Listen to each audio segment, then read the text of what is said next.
Hello and welcome to Afro Entertainment. If you are watching my video for the first time, you are very much welcome. Please kindly subscribe to my channel and share my videos. If you are a returning follower, I very much appreciate. Hit on the notification bell to get the latest videos. Thank you.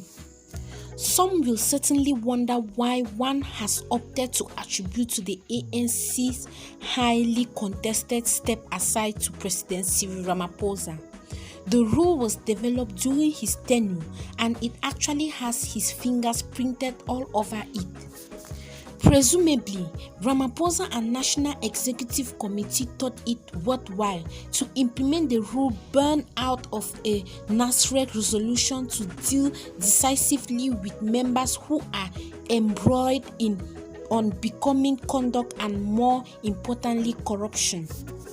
The rule was formulated as the party's last resort to politically emasculate rogue elements that have mushroomed the ANC and derailing its objective of serving the people. Of course, looking at how state coffers were literally eviscerated at the height of the state capture project, one was supremely confident that the step-aside rule could help cleanse the party and consequently the country.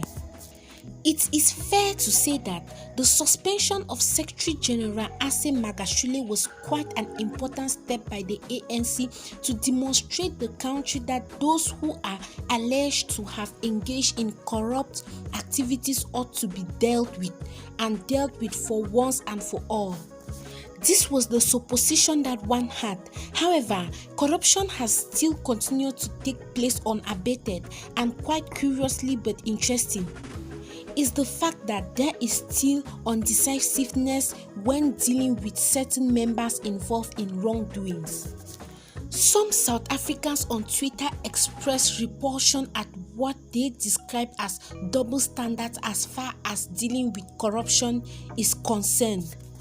They used Eastern Cape chairperson Oscar Mabuyane as a typical example of those who flagrantly abusing state resources but are shielded by a dominant faction in the party. Although Mabuyane has not been charged, the Public Protector's report is said to contain some serious evidence about what he allegedly did. Of course, others would argue that he has not been formally charged, which is why the resolution cannot be implemented.